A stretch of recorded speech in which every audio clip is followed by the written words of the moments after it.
affirmative and negative Filipino sentences of the English sentence, during vacation, we went to Jeju.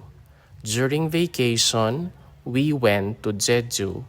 For our affirmative sentences, we have three. The first one is, noong bakasyon, pumunta kami sa Jeju. Noong bakasyon, during is noon, and then bakasyon is vacation.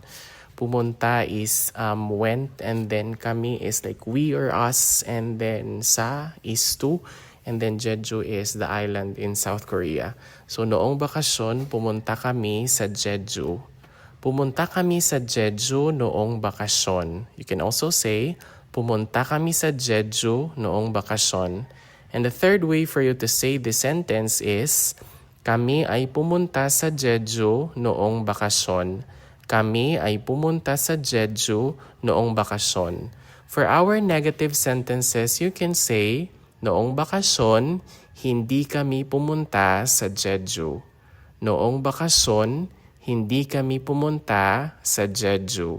The second way is, hindi kami pumunta sa Jeju noong bakasyon.